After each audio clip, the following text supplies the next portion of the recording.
da cidade em alcançar um futuro mais sustentável, respeitando as necessidades e limites do planeta. Além disso, a ONU anunciou que a virada ODS é o maior evento público de conscientização sobre a Agenda 2030 do mundo.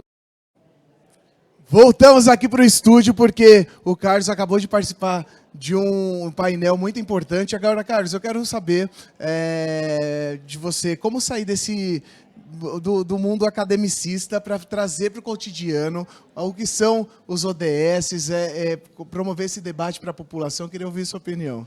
Olha, eu acho que era muito importante que toda essa lógica dos Objetivos de Desenvolvimento Sustentável da ONU, que não vão parar em 2030, eles têm que ser para sempre, que isso fosse trazido para dentro da escola, principalmente ensino fundamental, ensino médio. Nas universidades até se fala disso, mas ainda isso não veio para dentro do ensino fundamental, ensino médio, mas não é só trazer uma descrição, tinha que fazer os alunos visitarem cada boa demonstração dos ODS. Que temos várias, né? Que temos várias. Por exemplo, no ODS discutido aqui, ODS 12, o consumo e a produção sustentável, o ODS 13 da emergência climática, tem aqui já inúmeros exemplos de como você faz a produção sustentável de um produto agrícola, de energia, como você faz o consumo sustentável, como o consumo sustentável faz bem para a saúde também, como combater a emergência climática, reduzir as emissões, como nos adaptar aos extremos climáticos. Então, tem belíssimos exemplos. Era muito importante trazer todos os 17 ODS para dentro das escolas, ensino fundamental, ensino médio, levar os alunos para conhecer que isso é o caminho. Porque a nova geração, ela se preocupa muito mais com o futuro sustentável do planeta do que a minha geração, por exemplo, e as gerações que vieram depois. Mas nós precisamos trazer isso para o ensino como um elemento essencial do ensino. Para servir como raiz, né? Para fincar como raiz mesmo cada assunto desse, e com certeza essa molecadinha que está vindo aí vai ser porta-voz para muitas outras gerações, né? A gente está trabalhando muito em cima da Agenda 2030, mas o que você acabou de dizer mesmo, Carlos, vai continuar e deve continuar, né? Sem dúvida, porque as mudanças climáticas, para nós vencermos as mudanças climáticas, tem um exercício enorme até meados do século para atingir os limites das mudanças climáticas.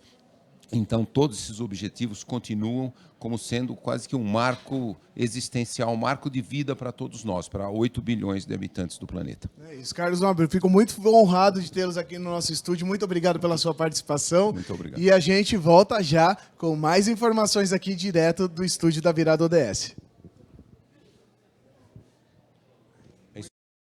Aplausos. Andréa Werner, deputada estadual de São Paulo e fundadora do Instituto Lagarta Virapupa. Isso. Aplausos. Silvia Greco, que é a nossa secretária municipal da pessoa com deficiência. E Ivan Barão, que eu conheço, influenciador e ativista anticapacitista. Obrigada a todos, um bom painel.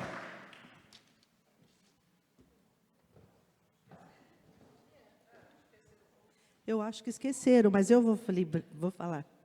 O senhor Wolf Koss, presidente do Instituto Olga Koss, também ativista, um grande amigo, que tem um trabalho no Instituto Olga Koss, presente com a sua esposa aqui hoje também, um trabalho maravilhoso, voltado às pessoas com deficiência. Obrigada, Wolf. Bom, vamos lá. Começando o evento, e nós estamos falando de um tema tão importante, tão relevante, que é a acessibilidade e inclusão, então eu vou começar fazendo a minha autodescrição.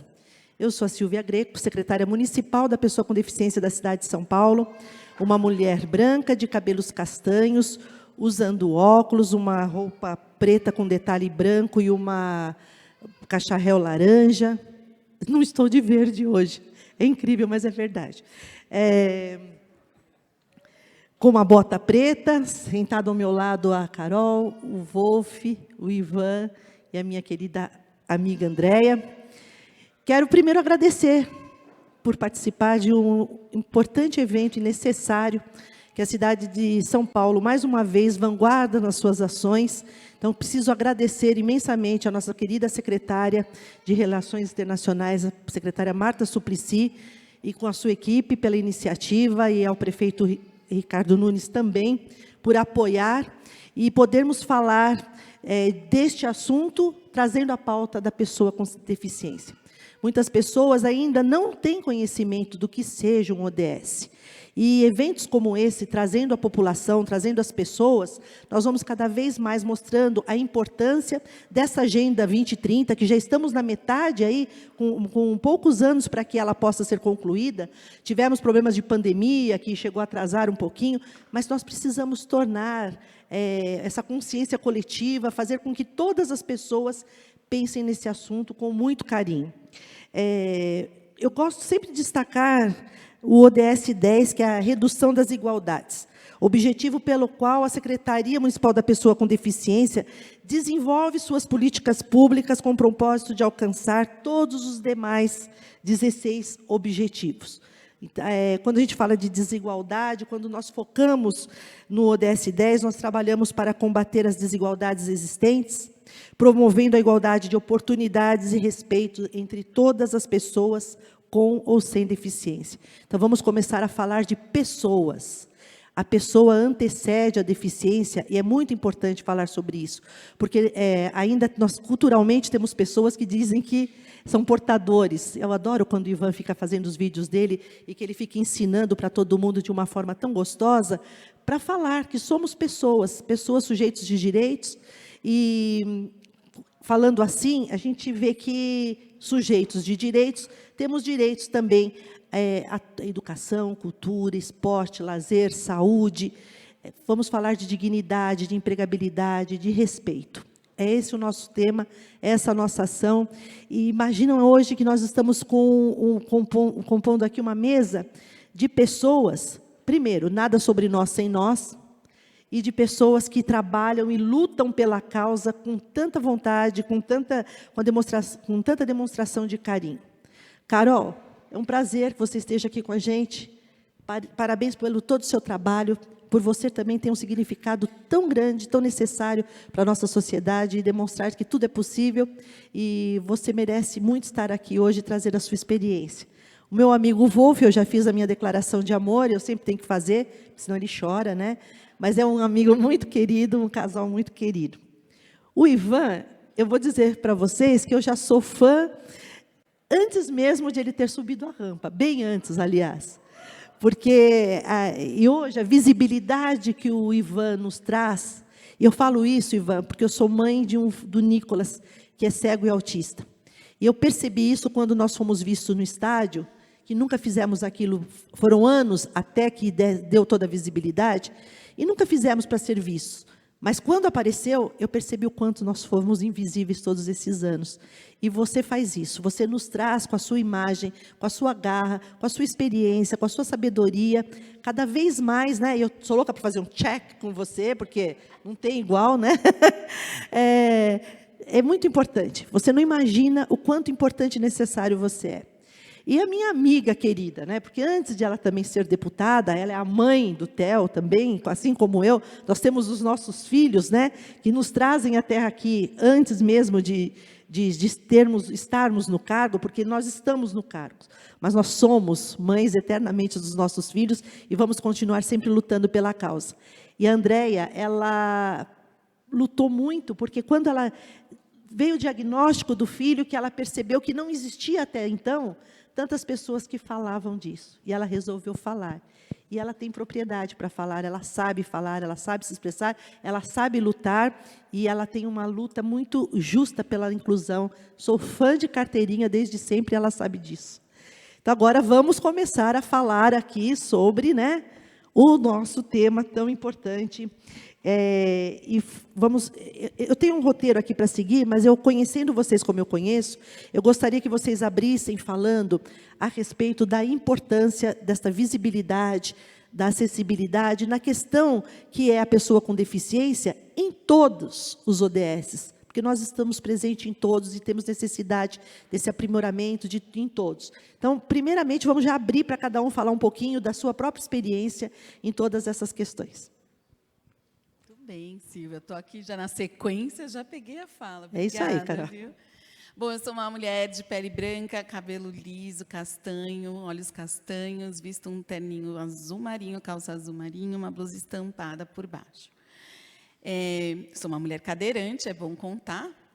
E a deficiência na minha vida esse ano é bem emblemático, porque eu tenho 44 anos e eu sofri acidente aos 22. Então, eu adquiri a deficiência aos 22 anos, num acidente de moto. Então, eu estou com metade da vida rodando, metade andando. E, como a Silvia já contou aqui, eu sou da Talento Incluir, a gente montou a consultoria antes de existir profissional de diversidade, antes de existir consultorias de diversidade e inclusão. Faz um pouco mais de 15 anos que a gente está nessa jornada para dar oportunidade às pessoas com deficiência à dignidade que o emprego traz, mas, na verdade, o que a gente quer propor é equidade nas relações. Quando a Silvia começa perguntando de invisibilidade, eu acredito que uma das questões mais delicadas que a gente tem é a invisibilidade, que começa nos números. O censo nos mede ainda muito mal. E não acho que é apenas culpa do censo. Eu acredito que seja a questão do capacitismo na sociedade que faz com que a gente não consiga ser medido. Porque mesmo que o censo perguntasse de forma perfeita de se tem alguém com deficiência nos domicílios, será que existe consenso do que é deficiência? A gente saberia responder, tenho deficiência, meu filho tem deficiência, e a gente sabe de fato o que é ser uma pessoa com deficiência. Ele é invisível no assunto, a gente não naturaliza a deficiência, a gente tem dificuldade para tocar nesse assunto, e essa dificuldade tem a ver com a forma que nós fomos educadas e educados. Papai e mamãe disseram assim para a gente, não olha, não comenta. Então, a invisibilidade começa na cultura. E aí o censo nos mede mal, né? Porque quando aponta 24% da população, por não sermos vistos, não sermos percebidos, todo mundo duvida. Como assim 24% da população? Aí vão lá e revisam os números do IBGE e chegam em 8,4%. Silvia, a população mundial com deficiência é de 15%. Vocês acham mesmo que no Brasil a gente tem indicadores menores do que no mundo? Eu que trabalho com essa temática há mais de 15 anos, eu percebo que quanto mais a gente mexe no formigueiro, mais gente com deficiência sai de lá. E tomo aqui a liberdade com a comunidade LGBT de fazer um paralelo com sair do armário, que é o que nós, pessoas com deficiência, precisamos fazer. Quem chegou longe numa carreira corporativa, quem conseguiu fazer uma carreira bacana, provavelmente escondeu as deficiências ou as limitações que a deficiência impõe. Porque o papai disse, psiu, não olha, não comenta, para todos os lados, né? E aí sair, né, dessa condição de pessoa quase sem deficiência é muito desafiador também para quem tem deficiência e precisou se visibilizar. Então, na minha visão, a invisibilidade é, de fato, um dos maiores dramas que a gente vive, que faz a gente não se sentir uma comunidade. Percebam a potência dessa palavra. Comum, unidade. Enquanto a gente não se sentir uma comunidade, a gente vai continuar na invisibilidade. Num evento como esse, que o assunto é esse, a gente ainda quase não se percebe na plateia. Estou vendo algumas pessoas com deficiência aqui que eu reconheço, mas a gente ainda não se vê presente. Então, sim, essa é a minha opinião sobre a questão da invisibilidade. Obrigada por estar aqui. Agradecer o pessoal da UDS, de toda a virada, e a Marcela, em especial, que está sempre me puxando. Obrigada, viu, Má? Valeu. Por favor, Wolf. Boa tarde a todos e a todas. Eu sou um homem branco, 1,78 m, calvo, tenho bigode, uso óculos, estou vestindo uma camisa preta, estampado no peito o nome da minha amada aqui presente, visto um jeans. E eu queria falar não só sobre visibilidade, mas também de postura. Algumas coisas aprendi nos meus 72 anos de idade. Primeira coisa que eu aprendi quando começamos a trabalhar com inclusão é que criança não exclui, criança não tem preconceito. quem tem preconceito é o adulto. O adulto não educa, papai e mamãe disse para não comentar. Criança, na sua mais tenra idade, ela não entende isso, porque a criança ela é naturalmente sincera. Nós, adultos, é que colocamos censura nas crianças. A minha grande pergunta é: todo mundo sabe o que é ODS? Todo mundo sabe como nasceram as ODSs? Depois da Primeira Guerra Mundial, foi formada a Nações Unidas, porque o mundo viveu uma catástrofe. E viveu uma catástrofe de um holocausto de pessoas da comunidade LGBT, pessoas pretas, pessoas de minorias religiosas, ciganos, e o mundo disse: não podemos conviver com isso. O primeiro grande pacto da ONU foi a própria formação da ONU em dizer: nós não queremos mais ter uma guerra mundial. Em 2003, o secretário-geral da ONU, Kofi Annan, lançou a agenda Who Cares Win? Quem cuida, ganha. E aí se desenvolveu, com 53 empresas, basicamente do mercado financeiro, a agenda ESG. Em 2013, as Nações Unidas, mais uma vez, se reuniu e falou assim: o mundo vai acabar se continuarmos a tratar a Mãe Terra desta maneira. E aí se criaram 17 objetivos de transformar um planeta para que ele não se acabasse. Esses 17 objetivos, eles estão dentro da agenda ESG. E a agenda ESG, ela só existe porque o mercado financeiro a adotou. A governança corporativa nada mais é do que um tratado de acionistas, de diretores executivos e um tratado comportamental dos colaboradores de uma empresa. A sustentabilidade ambiental nada mais é, e ela só existe porque 2 anos depois o BlackRock fez um grande fundo sustentável, e ela só existe porque na cadeia alimentar o primeiro a não sobreviver será o ser humano. E o social? A gente vê todo mundo falar do ESG, fala em governança, fala em sustentabilidade ambiental e ninguém fala do social. O social é um tratado do homem, pelo homem e para o homem. É ali que nós vamos dizer como nos comportar. E nós, que trabalhamos com inclusão, temos que nos perguntar 2 coisas. A primeira, quanto tempo nós vivemos num Brasil irreal, né? Porque todo mundo aqui não passa fome, passar fome mesmo, não passa fome, tá certo? Tem de alguma maneira o seu sustento e mora em algum lugar, de alguma maneira. Nós temos nos perguntar quanto tempo passamos no ambiente de trabalho. É exatamente 2/3 da nossa vida, porque se não estamos trabalhando, estamos pensando no nosso sustento e no nosso trabalho. E a segunda pergunta é: por que nós não transformamos o nosso ambiente? E transformamos como? A pergunta é: como acolher como incluir no ambiente de trabalho uma pessoa preta, velha, gorda, com deficiência intelectual, deficiência física, cega, surda,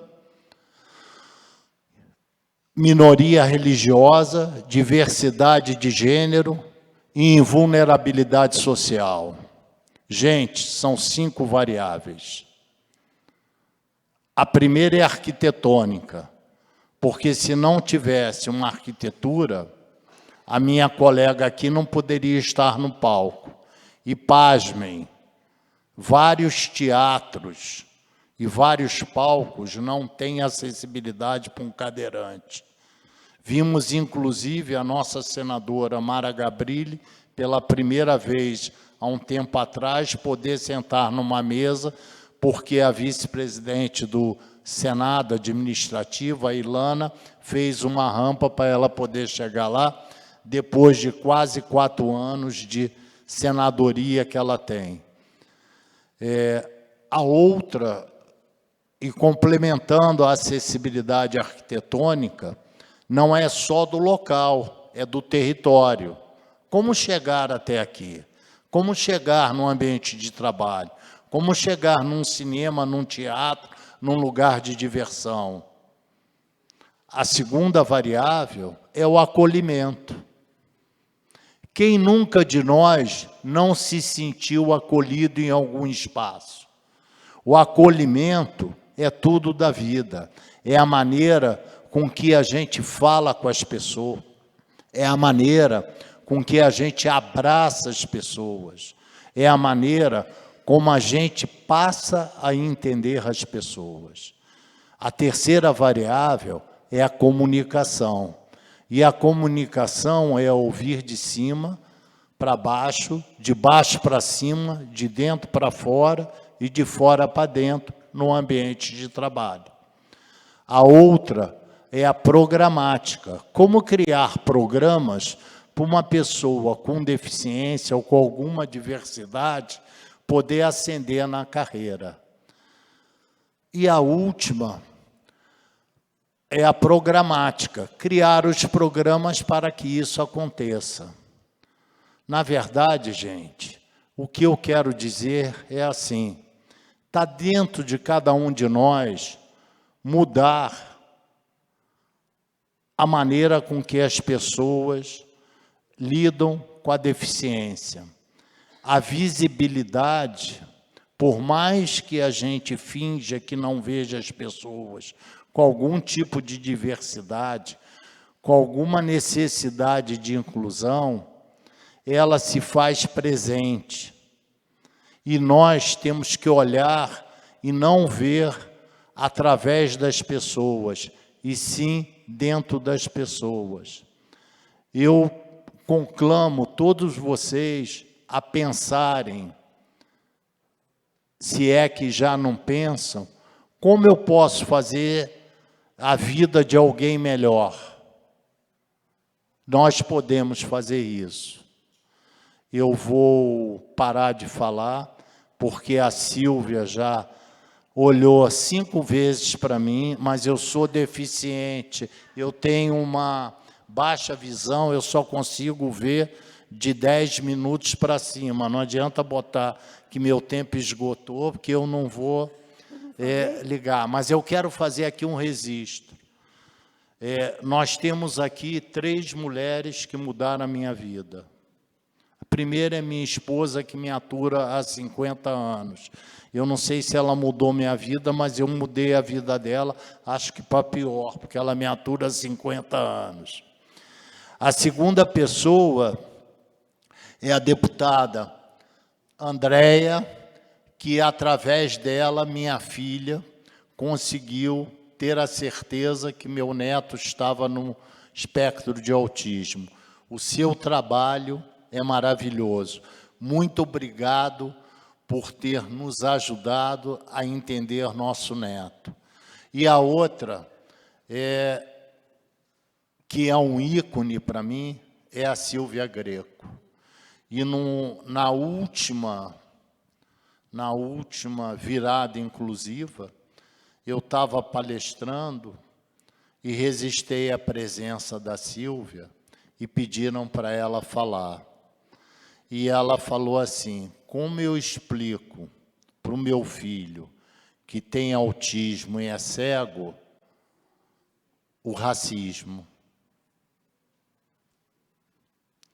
Acho que na próxima virada inclusiva nós podemos estar aqui anunciando São Paulo como a capital mundial da inclusão.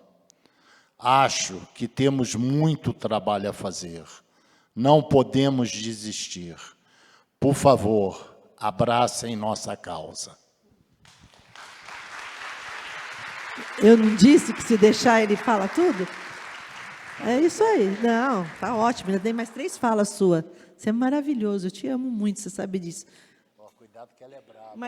Mas eu amo muito mais a ela do que você. Você pode ter certeza. Ivan, querido, louca para te ouvir. Bom, boa tarde. Tá ligado? Boa tarde a todas as pessoas que estão aqui para a gente. É uma honra estar aqui nesse palco, dividindo com a Andréa, com o Wolf, com a Carol e com a Silvia. Agradeço o convite em nome do pessoal da ODS e também da secretária Silvia. E, antes de tudo, fazer uma breve autodescrição. Eu sou um jovem de 25 anos, pele branca, cabelos coloridos nas cores roxo com rosa, uma mistura. Tenho óculos de grau na cor preta, sorriso largo, visto uma jaqueta de couro sintética, por dentro uma camiseta com a frase escrita "Não seja capacitista". Estou sentado em uma cadeira branca e ao lado minha fiel escudeira, minha bengala. Falar de acessibilidade, para mim, está muito ligado também em falar sobre a questão da luta anticapacitista, porque a acessibilidade tem culpa nisso. Não a presença dela, mas sim a ausência. Porque com a falta de uma rampa, com a falta de um intérprete de Libras ou de qualquer outro artifício que facilite e dê autonomia de uma pessoa com deficiência, que ela deixa de ser a pessoa. E quando a gente deixa de ser pessoa, a gente é o quê? Nada. Por isso é de suma importância, cada vez mais, esse assunto, a acessibilidade, paralelo com a questão da inclusão, também está em discussão em orçamentos públicos, não ser visto como um gasto, uma demanda extra, e sim básica. Contando um pouco da minha história, para quem ainda não me conhece, não me segue. Eu nasci uma criança típica, uma pessoa sem deficiência. Aos 3 anos de idade, eu tive meningite, que ocasionou a minha paralisia cerebral. Até então, eu era uma criança dita normal, né? Uma criança saudável para os meus pais. E tem um detalhe, eu sou o primogênito. Então, quando a doença, meningite, entrou na minha vida, não só deixou marcas para a minha pessoa, mas também a minha família. E eu acredito que a Silvia, vou falar a Silvia porque eu não quero nomear todos que estão aqui. Mas quando o diagnóstico entra na vida de uma família típica, inicialmente é uma bomba, né? Não digo pelo fato da deficiência, mas a maneira como é transmitida, né? O médico, que eu não diria nem que é um profissional, chegou para minha mãe e para o meu pai e falou: olha, seu filho está com laudo de meningite. Na época, há uns 20 anos, era uma doença considerada muito grave, né? Inclusive como um dos fatores de mortalidade infantil. E ele chegou e falou: olha, seu filho está com meningite, são pouquíssimas as expectativas para que ele volte a andar e a falar. Praticamente ele falou: desista dele, que ele vai ser mais um deficiente para a conta. E aquilo é um tiro certeiro em qualquer mãe ou em pai, né? É impossível ficar feliz com essa notícia. Mas meus pais não, eles não acreditaram naquela sentença de vida. Eles reconheceram o diagnóstico, mas preferiram ressignificar e lutar pela minha reabilitação. A palavra é essa, não foi uma cura. O Ivan, ele não vai estar curado da paralisia cerebral, mas sim voltar a ter uma vida digna, como qualquer outra pessoa. Claro que com suas necessidades específicas sendo respeitadas.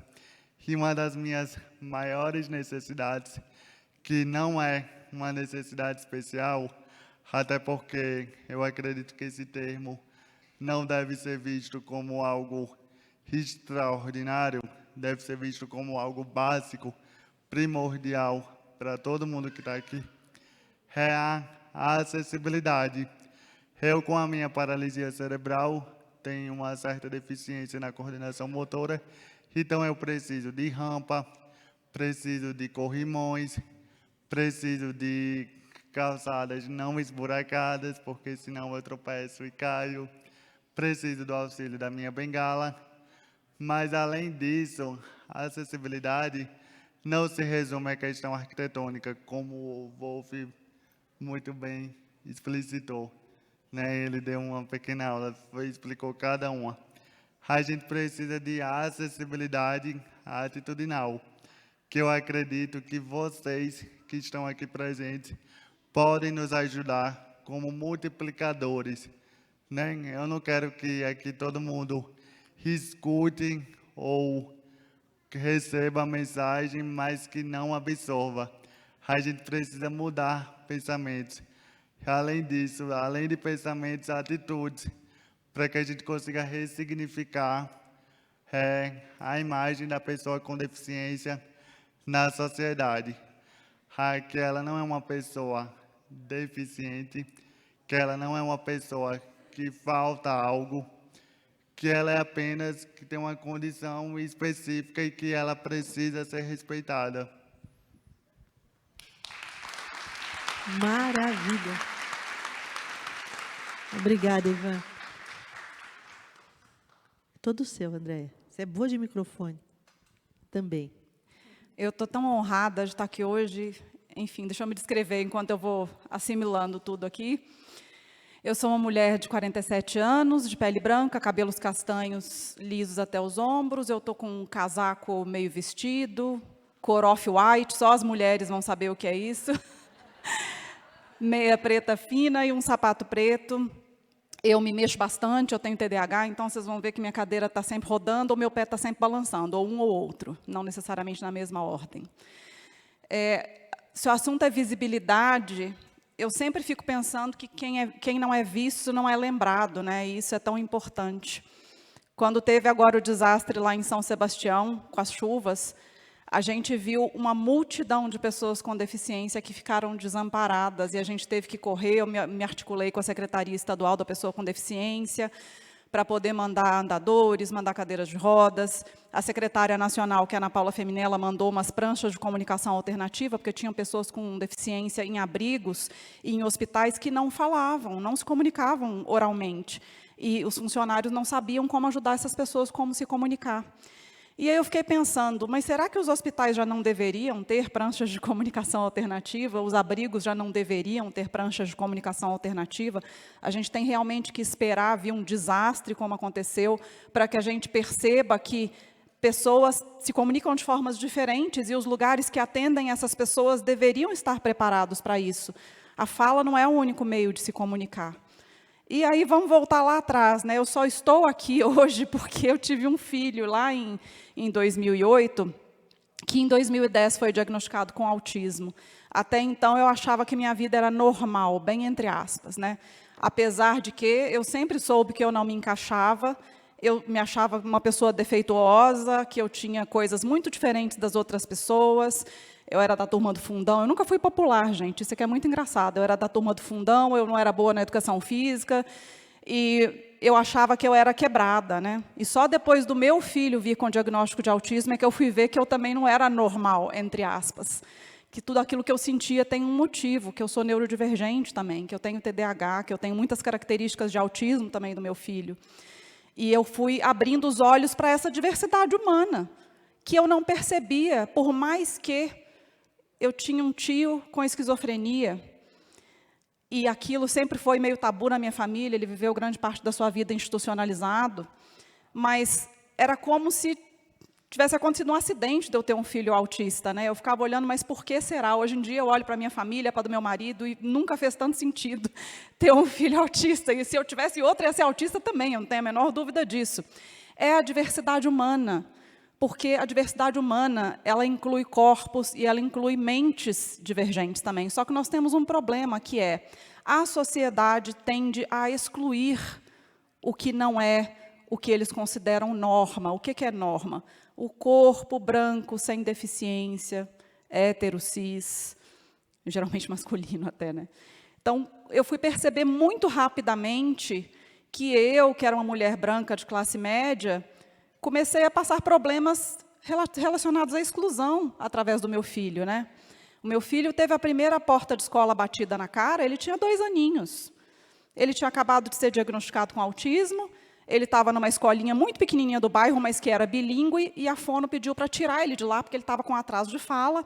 E aí eu liguei para outra escola do bairro, e temos vaga, a documentação é essa, ele pode começar na semana que vem. Eu falei, ótimo, então amanhã eu passo aí para deixar a documentação. Só tem uma coisa, ele foi diagnosticado com autismo agora. E aí ficou um silêncio do outro lado. Eu tive até que falar, alô? Aí a moça falou, só 1 minuto que eu já volto. E eu não tenho ideia quanto tempo ela ficou fora, mas eu sei que aquilo me deu um sofrimento no peito, um aperto. Eu sabia que tinha uma coisa muito errada acontecendo ali. E aí, quando ela voltou, ela falou, a senhora vai me desculpar, mas a nossa escola não vai poder oferecer o que seu filho precisa. O meu filho era um bebê. Como alguém tem coragem de fechar uma porta na cara de um bebê que tomava mamadeira e usava fralda? O que o meu filho tinha de tão assustador para fazer uma escola bater uma porta na cara dele? Que grande necessidade que o meu filho tinha aos 2 anos que aquela escola não poderia oferecer. Então, eu comecei a perceber muito rápido que seria uma série de negativas, de portas na cara, pelo simples fato de que o meu filho tinha um cérebro diferente, que fazia ele agir de forma diferente, que fazia ele aprender de forma diferente. Eu acabei parando de trabalhar para acompanhar ele em todas aquelas intervenções. Comecei um blog lá em 2012, que eu dei o nome de Lagarta Vira Pupa, porque eu precisava ter alguma coisa para ocupar a minha cabeça, e eu tinha parado de trabalhar. E quando eu postei o primeiro post falando do diagnóstico, de como foi difícil para mim, e de como que as pessoas não entendem, alguns amigos se afastam, o que aconteceu foi uma multidão de mulheres no meu inbox. Porque quase não tinha nada sobre autismo naquela época, quando eu comecei a falar disso. E as mulheres diziam, o que você falou me representa muito e ninguém me escuta, então eu vou mandar o seu texto para a minha família inteira, para ver se eles entendem o que eu estou sentindo. Se eles entendem como eu me sinto sozinha nesse momento e sofrendo pelas exclusões que eu já estou vendo meu filho passar. Isso acabou crescendo muito, virou uma rede de informação, de apoio. Assim que eu comecei a perceber que eu, do alto dos meus privilégios, a vida ainda estava relativamente mais fácil para mim, porque as mães me contavam, olha, no SUS demora 2 anos para ter o diagnóstico do seu filho, às vezes, com autismo. Ou não tem intervenção, é uma vez por semana, durante meia hora, em grupo, com uma metodologia que não é apropriada para isso. Os maridos vão embora. Outra exceção, meu marido é um super companheiro, meu marido não entrou para a estatística, porque 78% dos maridos vão embora quando vem um diagnóstico de deficiência ou doença rara para uma criança. Então, a gente está falando de uma grande maioria de mães solo. Aí eu comecei a entender como que não fazia sentido a gente não pensar em política. Eu odiava a política, nem transferi meu título para São Paulo, eu não tinha transferido. Pelo meu sotaque, nota-se que eu não sou daqui. Eu sou de Minas, mas eu vim para cá em 2001. E aí eu comecei a entender como que, sem política, não tinha o remédio de alto custo na farmácia, sem política não teria leis que amparassem a inclusão daquelas crianças na escola, o emprego apoiado, e como que a gente precisava entender um pouquinho melhor de política. O Lagarta cresceu, acabou virando um instituto, eu acabei sendo eleita, mas a exclusão continua. Nós temos as melhores leis sobre pessoas com deficiência. Se bobear do mundo, nós temos a Lei Brasileira de Inclusão, que é maravilhosa. Para os autistas, especificamente, nós temos a Lei 12764, que colocou o autista como pessoa com deficiência, deu direito ao acompanhante especializado na escola. Mas a gente está num lugar em que as pessoas fingem que não sabem da lei. Então, que é muito frequente lá no gabinete, é mães ligarem e falarem, olha, a escola falou que o meu filho só vai ficar 2 horas na escola porque ele é autista ou porque ele tem uma deficiência, que é para eu buscar ele antes. Está certo isso? Não, não está certo. Isso não está na lei. Ah, ele não vai poder ir na excursão da escola porque ele é autista ou porque ele tem uma deficiência. Não, isso não pode. Eles querem me cobrar uma taxa a mais. Não, isso não pode. Então, a exclusão, ela vem de várias formas, né? Da forma mais concreta, que é na negação da lei, da forma mais sutil, que é numa falta de um convite para ir num aniversário. E, hoje em dia, com um filho plenamente incluído na escola regular, escola pública, viva a escola pública, inclusive, eu vejo como que a maior barreira, Ivan, e você vive falando disso, é atitudinal. É atitudinal. Porque quando tem uma vontade política, você dá o treinamento, você adapta aquele ambiente para que aquela pessoa possa estar ali, a única coisa que vai segurar é a barreira atitudinal. Você pode dar os melhores treinamentos para uma escola, para os professores. Se um professor olhar aquela criança e pensar, essa criança não deveria estar aqui, não vai adiantar nada. Então, a gente tem que trabalhar a barreira atitudinal, a gente tem que dar acesso. E, olha, só encerrando, excluir é infinitamente mais fácil e mais barato. Você continuar dando dinheiro para instituições, para manter aquelas crianças e adolescentes separados, é mais fácil e é mais barato. Mas é o que eu tenho falado repetidamente. Eu não sei as outras pessoas, mas eu não fui eleita para fazer o que é mais fácil e mais barato. Eu fui eleita para fazer o que é certo, pelo meu filho, por todas as pessoas neurodivergentes, e eu me incluo nessa, por todas as pessoas com deficiência, para que a gente possa finalmente ter um estado, uma cidade que respeite os direitos das pessoas com deficiência, que inclua, que dê acesso. Porque, de novo, excluir é muito mais fácil. Obrigada. Que maravilha. Andréia, você sabe que jovem, eu era muito fã da Hebe Camargo, né? Adorava assistir Hebe Camargo. Sofá da Hebe, eu não perdi o Teleton. E eu assisti o Teleton e falava assim, eu não sei porquê, mas eu tenho alguma impressão de que um dia eu seria mãe de um filho com deficiência, seria uma mãe atípica. Não nasceu do ventre, mas nasceu do coração, porque o Nicolas eu adotei, mas eu tinha certeza que isso ia acontecer na minha vida. Que você falou, né? Às vezes nos sonhos da gente pode não imaginar, né? Mas não, eu imaginava. Só não imaginava que seria assim do coração, e dessa forma ainda foi mais gratificante de poder acolher, receber, amar infinitamente e respeitar, né? E aqui nós falamos de coisas assim tão relevantes, todos deram os seus depoimentos, mas ela começou a tocar no assunto, e esse assunto é um assunto tão importante e necessário, principalmente quando nós estamos falando dos ODS, e nós falamos do ODS 4, que é a educação de qualidade. Como é isso importante, a gente está falando sempre assim, a inclusão, garantir uma educação inclusiva, equitativa e de qualidade, promovendo oportunidades de aprendizagem ao longo da vida para todas as pessoas com deficiência, para todas as pessoas, incluindo as pessoas com deficiência. Oportunidades, capacitação, formação, tudo isso. Mas não é fácil. Então, eu gostaria de saber a opinião de todos vocês aqui, falar um pouquinho sobre educação inclusiva. Vamos falar do ODS 4? Bom, vou falar que é uma injustiça trazer a gente aqui para um painel com tempo, né? Aí a gente vê quanto que falta para a gente falar, e delícia ouvir vocês. Ah, mas eu vi, mas fiquei quieta, falei, babá. Ó, gente, quando fala de educação, esse foi um dos privilégios que rapidinho eu entendi quando me vi uma pessoa com deficiência. Quando a gente fala no capacitismo estrutural, começa na família. Quando o acidente aconteceu na minha vida, minha família é super estruturada, e eu não tive nenhuma questão, né, do capacitismo presente na minha família. A gente fala de saúde. Eu fui para o melhor hospital da América Latina, que é o Hospital Sara, em Brasília, onde eu me reabilitei, que minha família reabilitou junto.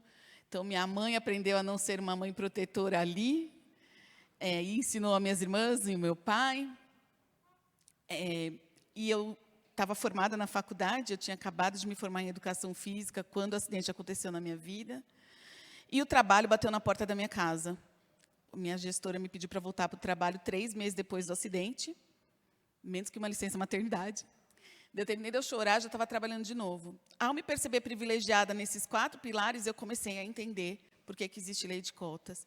E aqui, nesse painel, eu não tenho uma experiência de ser uma pessoa com deficiência na escola, mas eu tenho experiência de incluir pessoas adultas que passaram por uma escola capacitista, e quando a gente vai incluir na empregabilidade, a gente percebe a ausência de desenvolvimento de comportamento. Porque uma criança com deficiência, geralmente, não vai para a educação física. Vou dar só um exemplo. E quando a criança fica na biblioteca e os amigos ficam na quadra jogando, esta criança foi impedida de sociabilizar, e que é tão importante para o adulto que vai trabalhar. Lá na Talento Incluir, a gente tem hoje uma CEO, que é a Kátia Reimurek, uma mulher com deficiência congênita, de 47 anos. Ela tem osteogênese imperfeita, é uma mulher pequena e que usa cadeira. Ela conta um relato que vai explicar o que eu estou querendo dizer aqui. Ela diz que, olha, tanto eu como ela estudamos nos melhores colégios de São Paulo. Ela estudava em uma unidade, eu em outra, por isso a gente não se conheceu criança, mas a gente estudou na mesma escola. E ela diz que, enquanto os amigos dela iam para a biblioteca, iam para a educação física, ela ia para a biblioteca estudar as regras de um jogo que ela nunca jogou. Dá para entender o que acontece com a ausência de sociabilizar. Mas eu vou dizer para vocês que, enquanto ela me contou a bola aqui, que ela ia falar de educação, e que a Andréa começou a falar, eu comecei a me emocionar aqui. Eu vou contar para vocês por quê. Hoje, de manhã, a gente fez a colação de grau no meu ensino médio, que teria sido há 28 anos atrás, mas os meus colegas aprontaram no último dia de aula. Eu não aprontei, eu juro que eu não estava na escola nesse dia. Eu não estava. Mas se eu tivesse, eu teria aprontado também, que eu era Maria vai com as outras. E aí a gente não teve colação. Aí os alunos agora, depois de 28 anos, convenceram a direção de fazer, porque os alunos agora são os pais de crianças lá, né? Virou cliente, a direção deixou. Aí a gente foi colar grau. E assim, eu não era cadeirante. Se a gente tivesse colado grau há 28 anos atrás, eu não teria percebido o que eu percebi hoje. Eu fui totalmente separada da turma, porque a acessibilidade não era acessibilidade, era adaptação. Adaptação significa que eu preciso de ajuda, eu precisava do bravo. Quem tem deficiência sabe quem é o bravo, né? É o bombeiro. Todos eles são chamados de bravo. Na dúvida, chama de bravo, que eles já sabem. Eu fiquei com o bombeiro me ajudando a subir numa plataforma e depois subir na outra. Enquanto a galera estava lá fazendo fila, fazendo farra, fazendo selfie, colocando no grupo, eu estava separada.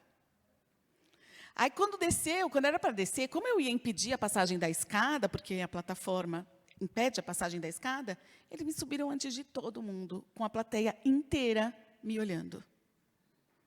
Ninguém da organização me ouviu, porque eles não perguntaram para mim, mas eu falei mesmo assim, eu não quero ir separada, eu quero ir com todo mundo. Não adiantou eu falar, eles me deixaram separadas. E na hora que eu subi, eu pensei, cara, eu sou uma mulher adulta, eu sou uma mulher que trabalha com inclusão, eu sou uma mulher protagonista, sou segura e estou com vergonha. Eu fico imaginando que uma criança passa na escola que pensa que é acessível, porque eles têm certeza que eles são acessíveis. Eles não são acessíveis. E eu acho que esse exemplo já diz muito, que o Ivan falou, reforçou, que o Wolf trouxe, da falta de acessibilidade atitudinal com a gente.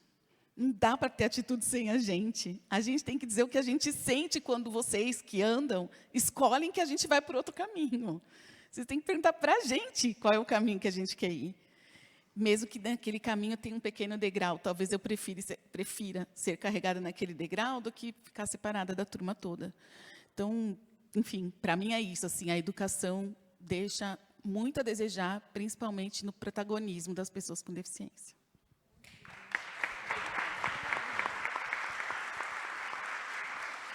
Muito forte a sua fala. Wolf, sua vez. Vou deixar para falar no fim. Não adianta mostrar, não, que eu não enxergo. Eu vou falar em cima da fala da Andréia e da Carol. Só é lembrado quem é visto. E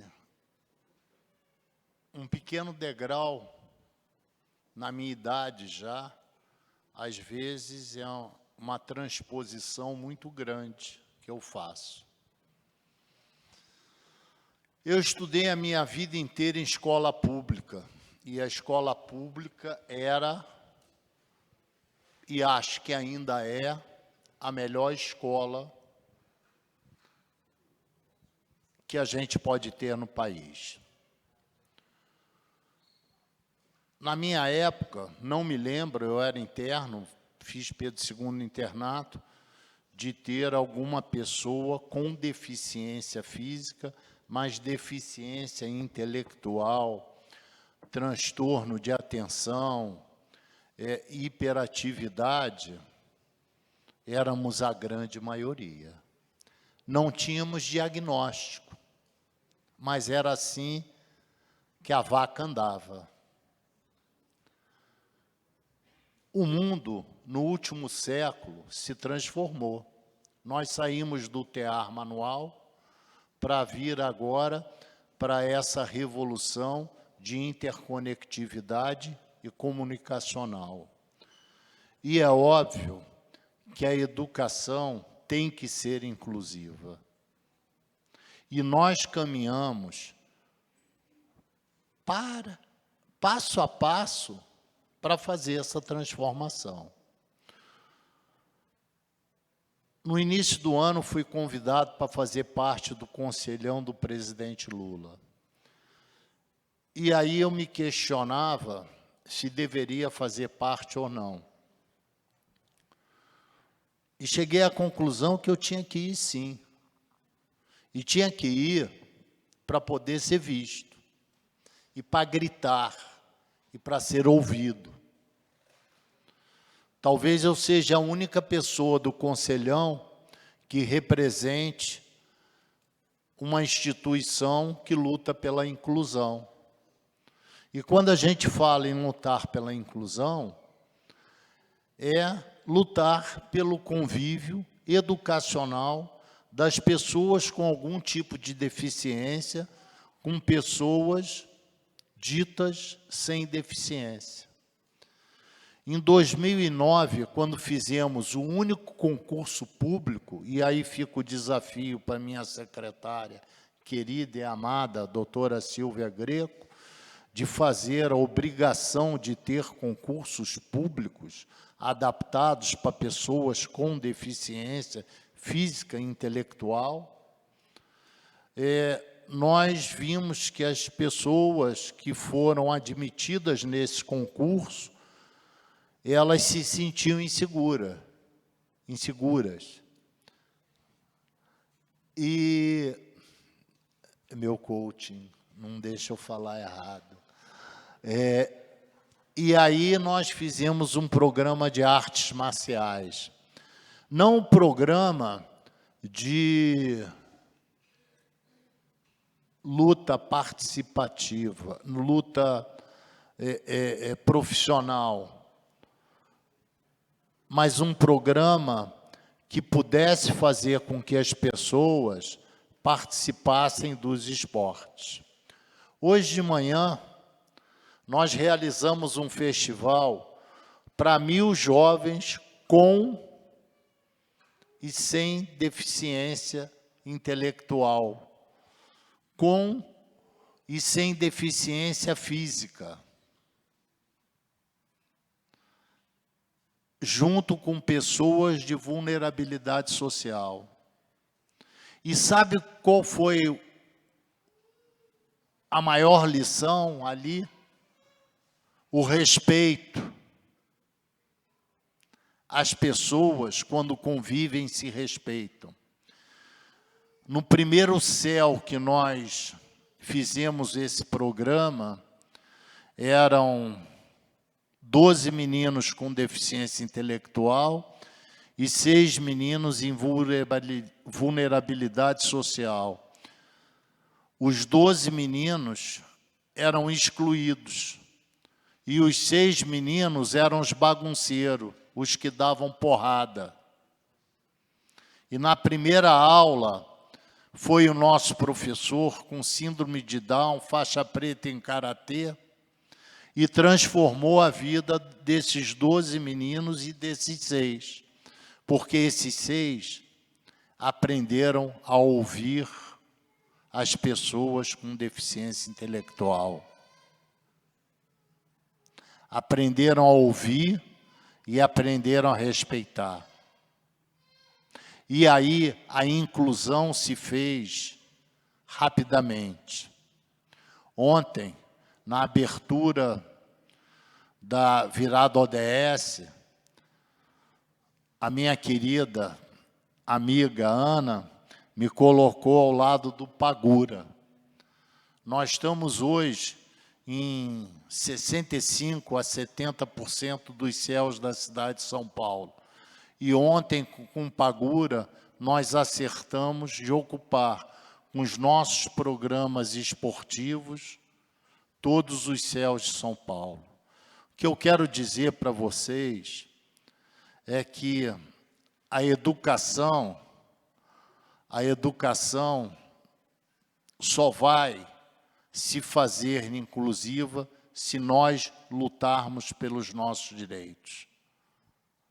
Nós precisamos fazer o convívio. Educar é conviver, educar é respeitar. Muito obrigado.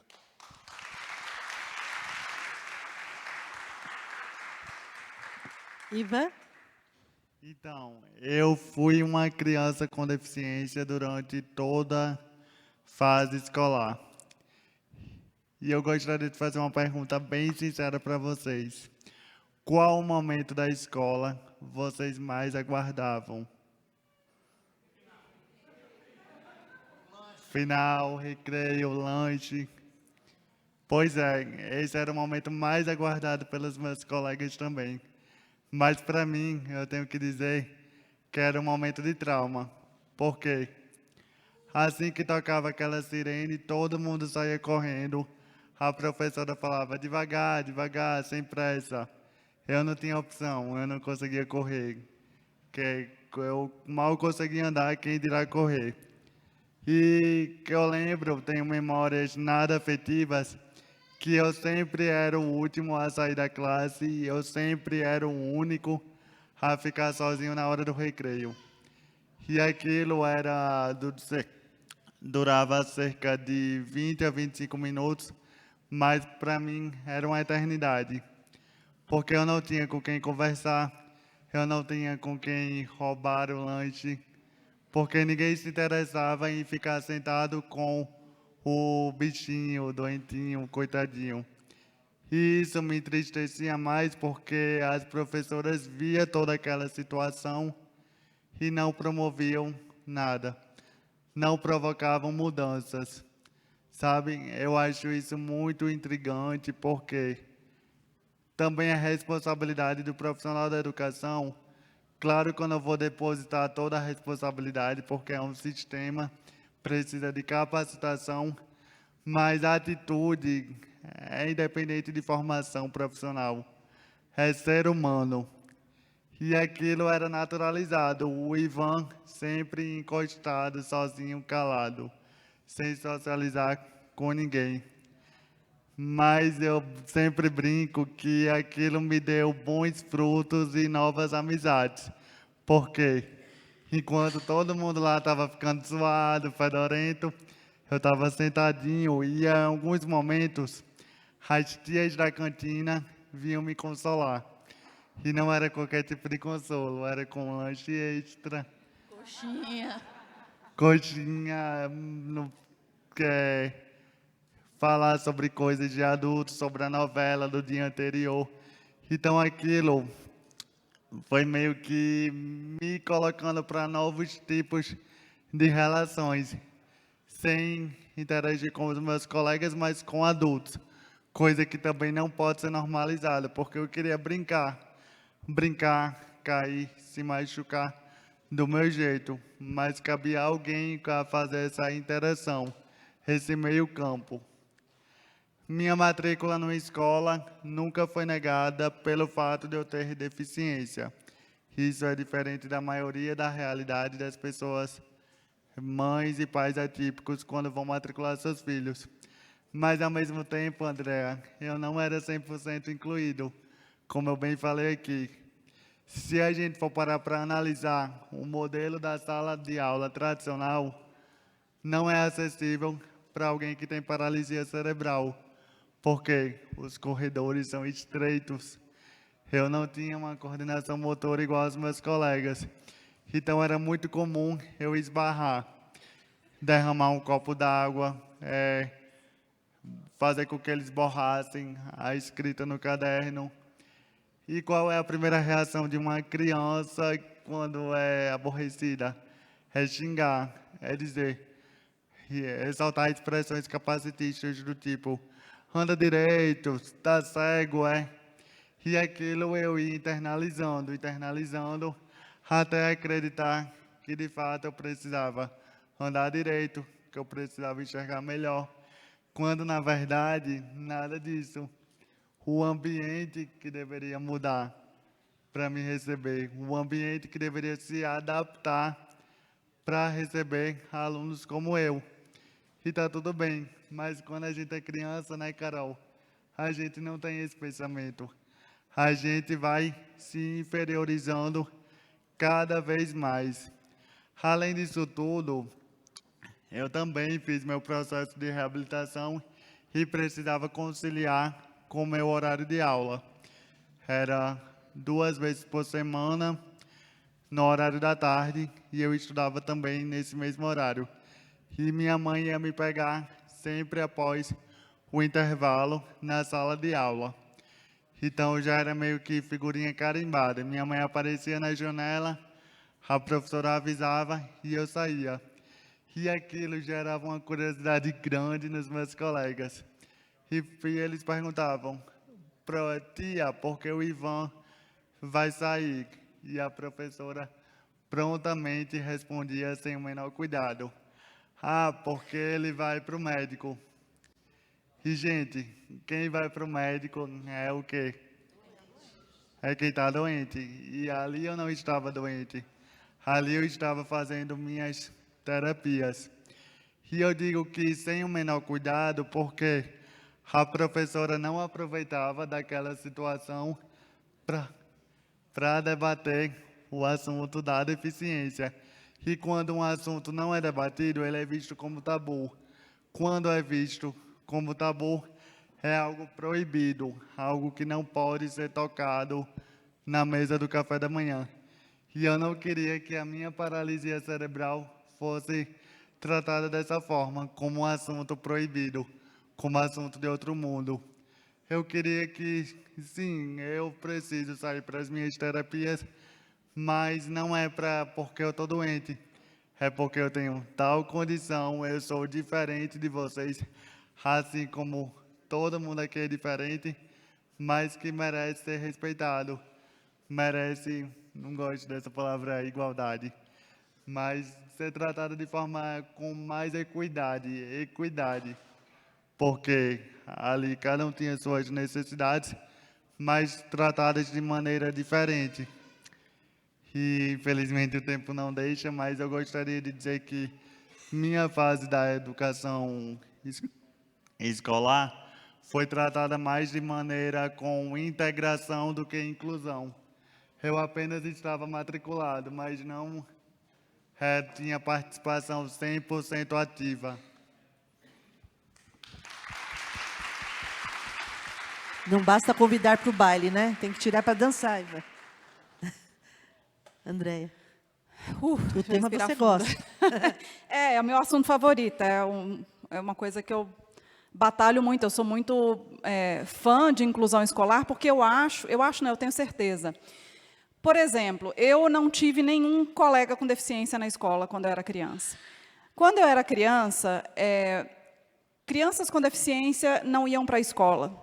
Elas estavam institucionalizadas ou elas estavam trancadas dentro de casa. Elas não iam para a igreja, elas não iam para o parquinho, elas não iam para o restaurante, elas estavam institucionalizadas ou trancadas dentro de casa. E isso me fez crescer sem conviver com pessoas com deficiência. E eu tenho certeza que grande parte do sofrimento que eu tive quando veio o diagnóstico do meu filho foi por isso. O que eu não convivia era um estigma, parecia a pior coisa do mundo, porque quando você não convive, você não desmistifica aquilo, e aí veio esse grande sofrimento. E a gente só vai ter uma geração de adultos anticapacitistas e que vejam a deficiência como só uma cor diferente de cabelo, só mais um tipo de diversidade, quando eles conviverem com a deficiência desde pequenininhos. Você pega escolas que fazem inclusão em crianças pequenininhas, começa a reparar, elas falam assim, esse aqui é o meu coleguinha, eu brinco com ele, ele é louro, esse aqui é o meu coleguinha, ele não fala, esse aqui é o meu colega. Mas falam de uma forma tão natural, elas não veem aquilo como um problema. Esse é o meu coleguinha que não fala. Bacana, vamos brincar. E é assim que crianças pequenas fazem. Agora, depois daquela experiência que eu contei para vocês do Theo ter tido a porta batida na cara, eu fiquei bem traumatizada e eu apelei para um esquema que já tinha aqui em São Paulo de escola que tinha classe especial dentro da escola regular. Falava que era inclusão, mas não é bem inclusão, né? Ele ficava numa sala separada com as crianças autistas. Morei 3 anos no exterior, 1 ano na Inglaterra, 2 anos na Suécia, e eu sempre gosto de contar isso, não para falar que eu morei no exterior, é para falar, vamos perder o complexo de vira-lata. Não existia inclusão. Na Inglaterra, eu fui na escola do bairro que a gente ia morar, porque me falaram que era uma escola muito boa para autista também, e aí, na hora que eu cheguei, a diretora bateu o olho no Theo, ela falou, ele não fala? Ele vai para a sala especial. Assim, sem uma avaliação, sem perguntar do que ele gosta, o que ele não gosta, o que ele conseguia fazer, o que ele não conseguia fazer. Ele não fala, ele vai para a classe especial. Na Suécia, o critério era mais capacitista ainda. Eles falavam que a criança ou adolescente que tivesse, e eles usaram esta expressão em inglês, retardo mental, vai para a sala especial. E aí fizeram uma avaliação dele, imagina, a gente estava há menos de 1 mês na Suécia, ele não falava, portanto, também não entendia, ele não entendia sueco, eu não entendia como é que ele ia entender. E a pessoa faz uma avaliação assim, aponta o azul aqui para mim, aponta a galinha, ele não apontava, quer dizer que ele não entendeu, quer dizer que ele não sabe, não, quer dizer que ele não entendeu, mas deram na avaliação que ele tinha um retardo mental, é horrível isso, gente, a gente não fala retardo mental, é deficiência intelectual, profundo, e botaram ele na sala especial. Voltei para o Brasil, voltei para o mesmo esquema de sala especial em escola regular, até que veio a pandemia. E aí a gente resolveu se mudar para o interior, e uma pessoa que eu conhecia falou, matricula ele na rede pública. A rede pública de Vinhedo é muito inclusiva, e eu achei que a pessoa estava me zoando, né? Ele já estava com quase 13 anos, ele é um autista grau 2 de suporte, quer dizer, ele precisa de bastante suporte, ele não fala, ele tem deficiência intelectual, e ele nunca tinha frequentado escola regular. Eu falei, você está louca, eu não tenho a menor coragem de fazer isso. Não, tenta 3 meses. A gente vai adaptar as coisas para ele, a gente começa com ele, vamos usar bastante a sala de AE. Se não der certo, você tira. E eu resolvi dar esse voto de confiança. E foi a melhor coisa que eu fiz na vida. Quem me segue nas minhas redes vê que, de vez em quando, eu posto os vídeos dele. Fizeram uma vez uma adaptação para que ele pudesse apresentar um trabalho para a turma, sem falar uma palavra. Então, colocaram umas tiras de velcro na lousa, e aí ele ia colando as palavrinhas que ele conhecia, o que ele não conhecia, eles deram um pictograma, então ele foi montando, e a AT dele, que é a acompanhante dele na sala, ia lendo, e no final ele foi aplaudido de pé. Então, assim, ele tem acompanhado da forma dele, porque, gente, é importante a gente lembrar disso. A nossa legislação permite o que é chamado de adaptações razoáveis. Você adaptar um currículo, você adaptar um material. Então, ela pega aquele textão, que ele vai ter dificuldade, porque além dele ter o TDAH, ele também não está alfabetizado ainda, e ela transforma em imagens, como se fosse uma história em quadrinhos, para que ele possa acompanhar o que está sendo dado dentro da escola. Adaptações razoáveis. E, olha, eu vou falar, quando eu falo de inclusão, eu apanho de todo mundo. Eu apanho de quem gosta de escola especializada, e eu apanho do lado da inclusão também. Porque o pessoal da escola especializada fala que eu estou falando que não pode ter escola especializada. E, assim, a minha posição sobre escola especializada hoje em dia e vamos focar aqui no estado de São Paulo. A gente tem aqui muitas escolas especializadas, conveniadas com o estado, que têm, em geral, adultos jovens adultos autistas ou com outras deficiências severas, assim, com alto grau de suporte, que nunca tiveram a oportunidade de ser incluídos na escola regular.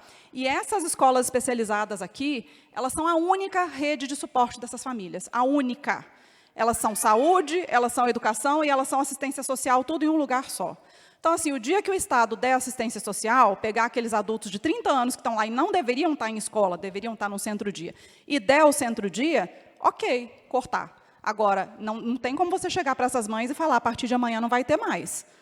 São jovens adultos, eles não vão para a escola regular, eles nunca foram incluídos. O Estado tem que fazer o seu papel de dar os equipamentos que são apropriados para esse tipo de situação. A gente precisa de centros-dia.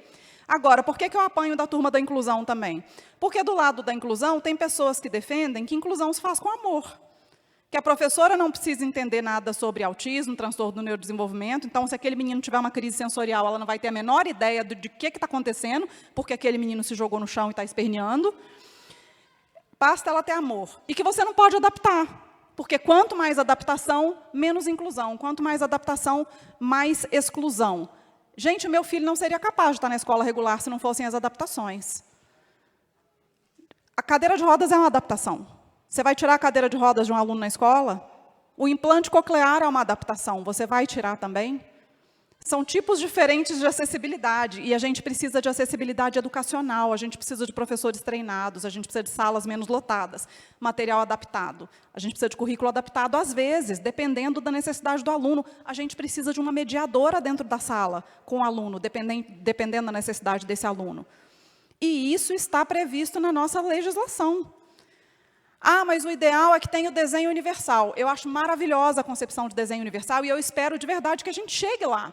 Que todos os professores saibam ensinar de uma forma que todo mundo aprenda, independente se tem deficiência, se não tem. Esse é o futuro.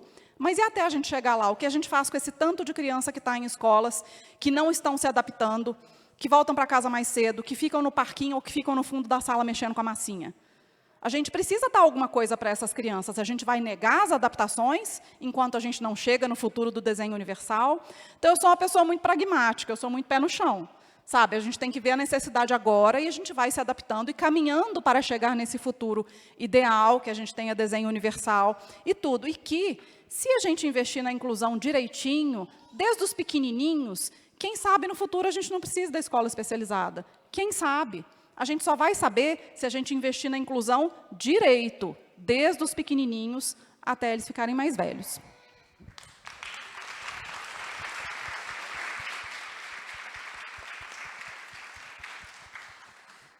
Sabe, a gente escuta as pessoas e não tem como não se emocionar, né? E principalmente quando nós damos oportunidades e usamos aquela frase que já disse no início, de nada sobre nós sem nós. Que duas experiências fantásticas nós tivemos, ouvimos aqui. Carol, imagino você hoje na sua formatura, os seus olhos brilharam o tempo todo, ainda estão brilhando, porque você está falando hoje aqui muito com o seu coração e da sua vivência. E é isso que a gente precisa, ouvi-los. Não tem como eu ser uma secretária municipal da pessoa com deficiência se eu não sou uma pessoa envolvida com a causa da pessoa com deficiência. Não adianta a Andréia estar lá na Assembleia Legislativa não sendo realmente um gabinete de total inclusão. Né? Não adianta o Wolf ter toda a sua vontade, a Olga, de ter uma instituição, se eles não tiverem realmente alguém até próximo a eles, para que eles possam sentir na pele. Agora, nada disso seria melhor se nós não tivéssemos pessoas igual a você e o Ivan, que hoje estão representando a todas as pessoas com deficiência, com experiência, para falar o menino torto, não é, Ivan? Como você coloca lá no seu... Chegaram a dizer o menino torto e assim por diante. Acho que daria um belo livro, até com esse... A gente pode ressignificar esse termo, menino torto. Não é? Isso. Mas eu até tatuei nas minhas costas que Deus escreve certo por linhas tortas. Pois é, exatamente. Então, eu fico muito emocionada mesmo de ouvi-los, porque eu, como secretária, cada vez mais à vontade, porque o desafio de ser secretária de uma cidade como São Paulo, É a cidade que a gente quer tornar a cidade mundial da inclusão, e quando o Wolf falou isso, e muita gente pode achar que somos pretensiosos, não somos pretensiosos, nós temos o desejo de tornar isso, e não significa que isso vai acontecer da noite para o dia, significa que todas as gestões atual e as futuras, elas precisam ter este olhar para que, degrau em degrau, nós vamos um dia conseguir dizer que sim, a cidade de São Paulo é uma cidade de vanguarda, é uma cidade diferenciada, plural, diversa, e que a gente precisa trabalhar para que isso possa acontecer e ouvir as pessoas. Aliás, quero agradecer muito aqui também a presença da Ana, secretária adjunta, e a Dica, secretária adjunta da Secretaria da Pessoa com Deficiência, e a Ana da Relações Internacionais, por estar prestigiando aqui. Eu tenho 2 perguntas que eu achei muito interessante e que veio pela internet, essas perguntas, não foi? Essa foi online? E eu preciso passar essas perguntas para vocês, que embora as ODS não sejam específicos para as pessoas com deficiência, elas abrangem áreas que são relevantes para a inclusão, né? E o bem-estar. Então, uma das perguntas fala justamente sobre isso. É impossível pensar alcançar os ODS sem pensar na inclusão de pessoas com deficiência. Entretanto, muitos ainda enxergam essa temática como secundária. Como podemos reforçar que essa inclusão é essencial, não secundária, para alcançar cidades sustentáveis, justas e democráticas? Sem dó nem piedade, né, gente? A gente precisa de oportunidade. Ninguém precisa de dó nem piedade aqui. Então, eu acho que é assim, o que nós precisamos fazer para que a nossa sociedade possa ser realmente justa e democrática e cada vez mais inclusiva? Eu que tenho que começar? Você quer que eu mude agora? Eu quero. Então, vamos ir de lá para cá. Tempo. Vamos de novo. É Me impossível pega de pensar alcançar os ODS sem pensar na inclusão de pessoas com deficiência. Entretanto, muitos ainda enxergam essa temática como secundária. E isso é uma realidade. Como podemos reforçar que essa inclusão é essencial na sociedade e não secundária para alcançar cidades sustentáveis, justas e democráticas? A gente tem que parar de ser o número 2. Temos que ser, vamos ser protagonistas. Chega de ser, nós queremos ter o papel principal. E como a gente faz isso? Eu sei o que falar aqui, eu só não queria monopolizar o começo. Quer falar, Andréa? Não, pode falar, não tem problema. É uma pauta secundária, não sei se segundo é de fato o número que é a nossa causa, talvez esteja muito além do segundo lugar de prioridade, porque as pessoas não têm vivência, não têm experiência. Quando a Andréa estava dizendo aqui, né, que a gente precisa, desde criança, conviver, isso tem a ver com acostumar com a nossa presença. E não tem como acostumar com a nossa presença sem a nossa presença. Você sabe, Ivan, a Tabata Contre, que é minha amiga que eu estou emprestando para você nesses últimos dias. Tabata Contre, não sei se vocês conhecem, é uma mulher cadeirante e ela fez a última novela Travessia, era uma advogada, ela é atriz, e ela também trabalha comigo na Talento Incluir. Ela conta uma história que é genial, que eu acho que me ajuda muito a responder o que a Silvia perguntou. Ela tem um filho chamado Francisco, e o filho dela tem 6 anos. Ela estava com o Chico, assistindo aquele filme O Extraordinário, que o garoto tem o rosto com deformidade facial, né? E aí o Chico perguntou, mamãe, por que o rosto dele é tão esquisito? Esquisito. E a Tabata genialmente respondeu, é só porque você não está acostumado. Por que a dicção do Ivan é diferente? Por que tem estranheza? Só porque a gente não está acostumado. Eu assisto tanto esse menino que, para mim, já é um mantra a voz dele. A gente tem que se acostumar. E, para a gente se acostumar, a gente tem que estar presente. Então, eu volto naquela minha primeira fala. É sair do armário. É ter orgulho de ser quem somos, com a nossa deficiência fazendo parte. Eu vou finalizar aqui essa fala, que tem a ver com a empatia, né? A gente precisa, como humanidade, sermos pessoas mais empáticas. E as pessoas, nós pessoas, inclusive eu, entendemos equidade de um jeito muito racional. É só se colocar no lugar do outro. Mas no lugar do outro, se eu não tenho conexão emocional com o outro, eu não sinto a opressão do outro. A empatia ela é emocional, ela não é racional. E não tem como ter empatia por pessoas com deficiência se a gente não vive com ela a opressão que ela vive. Se eu contar para os meus amigos do colégio que eu me senti excluída hoje, eles vão achar, mas você é forte, você aguenta. Ainda me culpabiliza por me sentir fraca. Eu sou forte, eu aguento, mas eu não deveria precisar aguentar. Né? E eu fico pensando numa criança de 17, 18 anos se formando no colégio, passando por isso. E eu queria dizer também que eu também sou mãe de uma menina típica.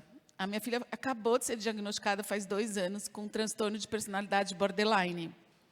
Ainda não é uma condição atípica classificada como deficiência, mas já tem muitos cientistas no mundo falando sobre isso, é uma deficiência comportamental. Ela tem 17 anos, e dizer para a sociedade que eu sou mãe de uma filha com transtorno borderline é dizer para a sociedade, assumir que eu não sonhei com isso, eu sonhei com uma filha que não tivesse nenhuma dificuldade, mas dizer é sair do armário, como eu venho pedindo para todo mundo dizer. E a hora que eu digo que a minha filha tem passado por isso, primeiro, ela que me ajuda a dizer, tá? Ela disse que a gente tinha que assumir o diagnóstico dela muito antes de eu perceber que precisava assumir e que estava em negação. Então, por isso, também tenho a licença dela para falar sobre isso aqui. Mas eu queria dizer que o lugar da pessoa que é excluída, que eu vivo, e o lugar da mãe da pessoa que é excluída, que eu vivo, são lugares complementares, né? Então, em alguns momentos, a Silva está trazendo aqui para a gente, que bom que vocês estão aqui como representação da pauta que a gente está falando, eu e o Ivan, mas também que bom que vocês duas estão aqui, porque é com a gente também. A gente com deficiência coexiste. Eu não existo sozinha. Eu existo com o meu marido, com a minha filha, com as pessoas que trabalham comigo. Aliás, obrigada, Cissa, Marcinha, por estarem aqui. Jojo, minha amiga. A gente existe coexistindo com a sociedade. Então, enfim, a dor da mãe com deficiência, a opressão que a pessoa com deficiência passa, atinge a mãe de um jeito bem intenso. Então, eu acredito de verdade que a solução é a gente se conectar, a gente acostumar, a gente estar na sociedade de um jeito presente, conectado com as pessoas, para que a gente tenha a empatia despertada do jeito emocional que ela deve ser. É isso, obrigada.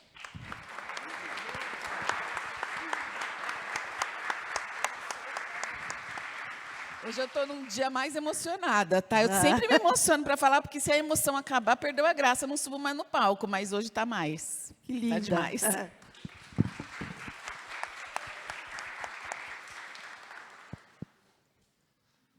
Depois dessa fala, eu fico até meio tonto para falar, né? Mas vamos falar de ODS. E a ODS, eu nem comecei, você já está levantando a plaqueta para mim. É que dessa vez diminuiu, você viu, né? Ela também só me deu 3. Só? Eu usei, mas não sei, não conto. Não conta? Tá bom. Por que o mundo discute hoje as ODS? As ODS, elas são autodeclaratórias. Como fazer uma sociedade mais justa? Não é simples a gente vir aqui e declarar que a gente adotou algum objetivo das ODS. É autodeclaração. Eu posso me declarar bonito, mas eu tenho que ter o meu espelho em casa. E a minha grande discussão sempre foi como fazer uma sociedade mais justa.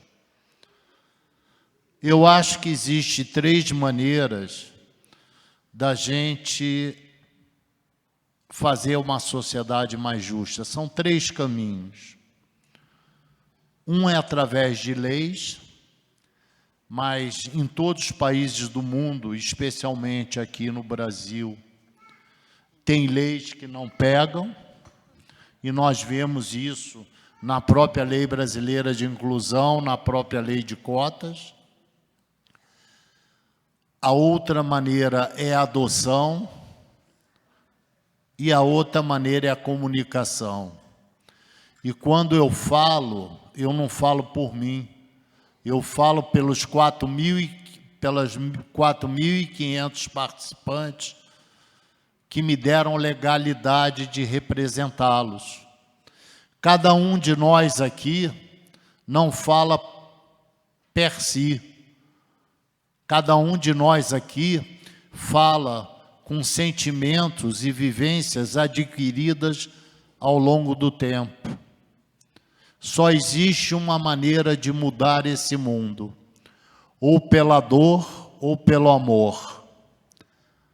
Acredito que a gente vai ter que trilhar um caminho do amor, mas com dor, tendo leis que sejam realmente fiscalizadas, senão elas nunca existirão.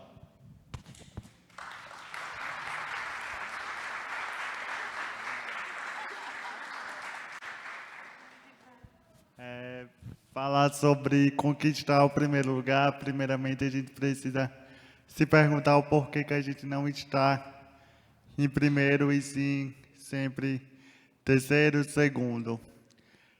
A Silvia começou lá no início, falar sobre visibilidade, né? De como eu consegui, de alguma forma, usar as redes sociais para furar bolhas. E eu fico feliz com esse reconhecimento. Mas, ao mesmo tempo, eu fico incomodado que sempre, na maioria das vezes, eu sou a única pessoa com deficiência naquele ambiente. E sempre também para falar a mesma coisa. Para falar de inclusão e para falar de luta anticapacitista, que são assuntos extremamente necessários, eu falo com maior orgulho e prazer, mas que outras pessoas com deficiência também deveriam ter sido convidadas, né, em vários eventos que eu vou, porque somos pessoas, temos inúmeras individualidades, inúmeras subjetividades. O Ivan Barão, ou a Carol, ou o André, não representa toda essa complexidade que é a nossa comunidade. Por isso, quanto mais a gente estiver em diferentes espaços, falando sobre diversos assuntos, a barra vai ser menos complicada. Porque será que a gente só tem apenas uma senadora com deficiência eleita no país? Já que, segundo o censo lá atrás, que estima-se 45 milhões de pessoas com deficiência. Por que será que nós não temos mais representantes com deficiência na política?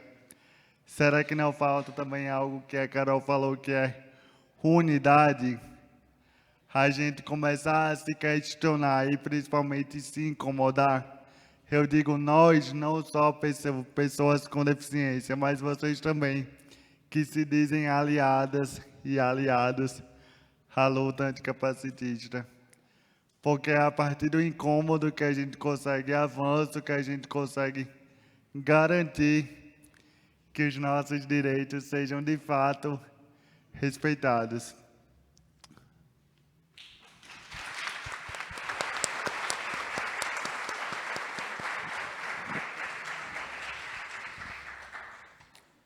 Essa coisa da visibilidade e do lugar da luta anticapacitista, da luta das pessoas com deficiência, sempre me pega muito.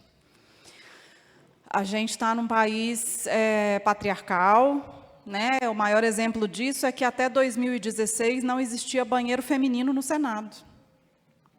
A gente está discutindo não ter rampa para uma mulher cadeirante que foi eleita senadora, mas não tinha banheiro feminino no Senado até 2016.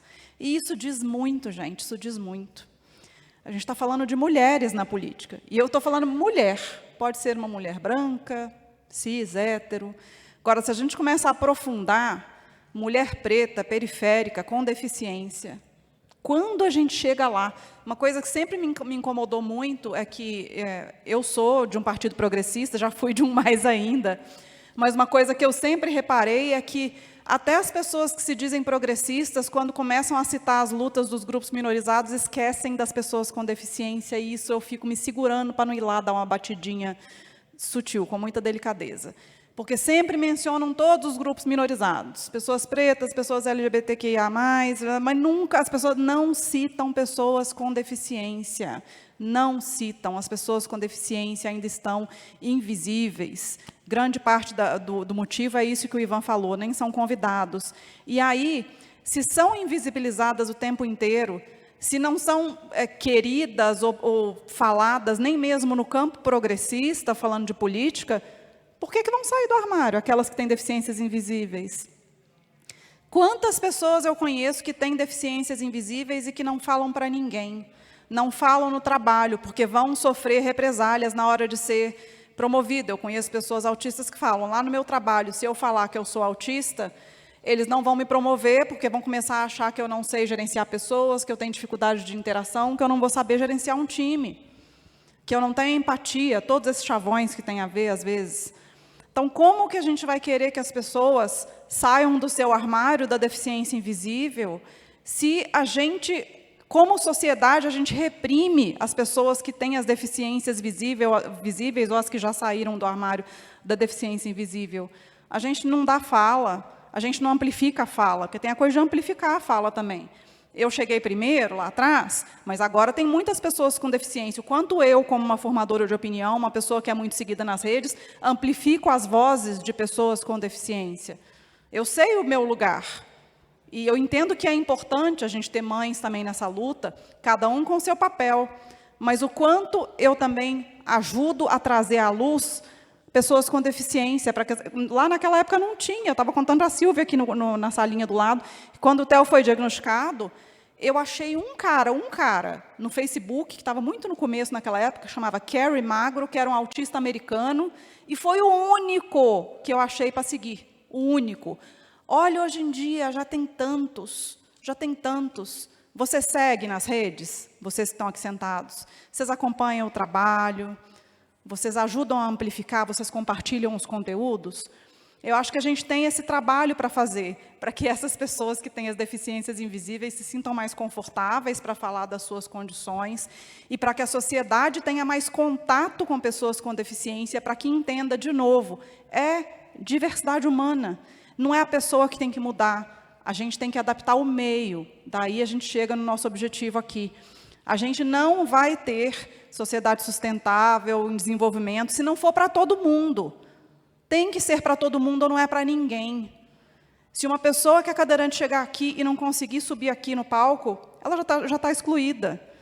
Se uma pessoa com deficiência intelectual na escola não consegue aprender, ela está sendo excluída, e não é por causa da deficiência dela, é porque não houve acessibilidade. Aqui, acessibilidade arquitetônica, e na escola, acessibilidade educacional.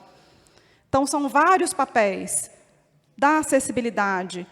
É que a gente tem essa coisa de, como sociedade, é muito melhor, e parece que as pessoas gostam muito mais de ficar divulgando vídeos de pessoas com deficiência que estão fazendo coisas que qualquer pessoa sem deficiência não faz, e aí falar é um exemplo de superação. Todo mundo é capaz de divulgar um vídeo desses, mas é incapaz de colocar uma rampa para que essa pessoa não tenha que descer da cadeira de rodas e subir no MOOC.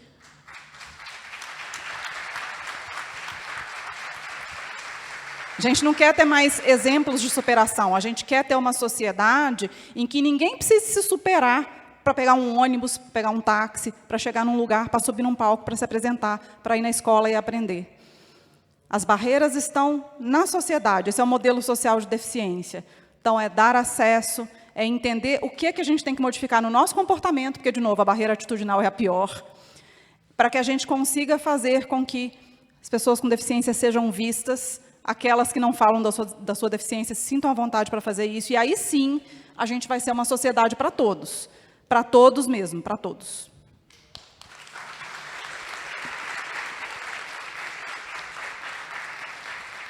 Vocês acreditam que tem pessoas que falam assim, nossa, lá vem a Silvia de novo, né? Porque a Secretaria da Pessoa com Deficiência, agora ela resolveu que a gente se intromete em tudo.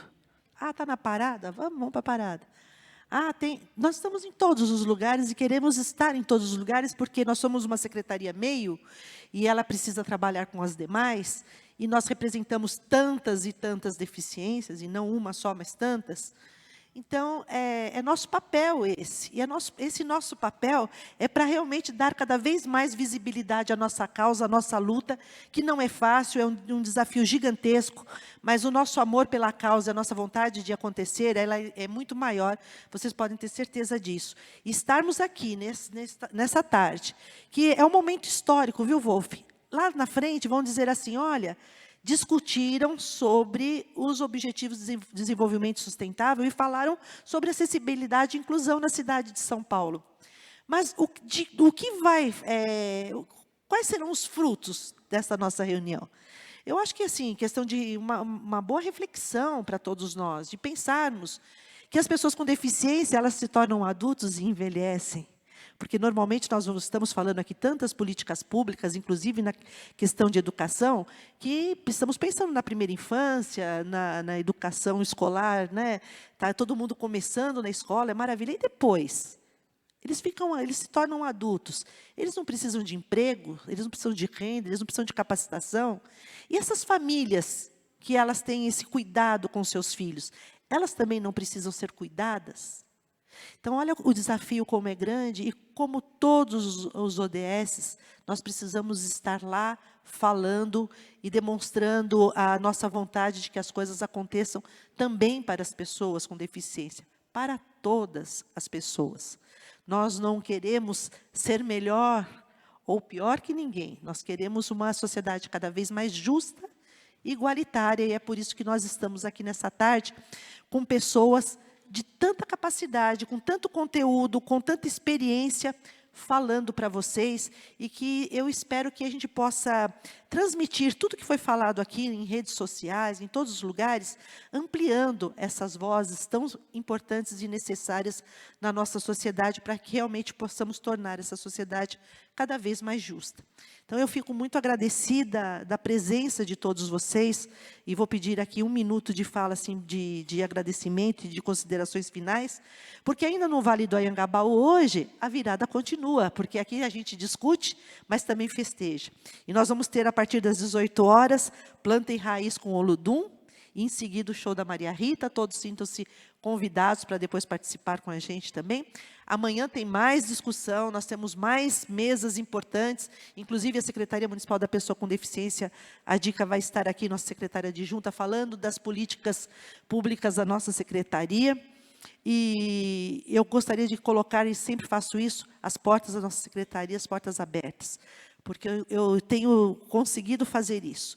Uma gestão cada vez mais, e tem sido assim, acolhedora, democrática, com as portas abertas, porque a nossa causa, ela não tem time de futebol, ela não tem partido político, nós somos muito mais além de tudo isso.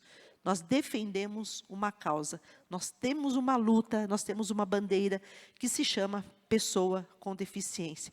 E elas precisam ser amadas, respeitadas e incluídas. Vou passar aqui agora para que vocês façam as considerações finais.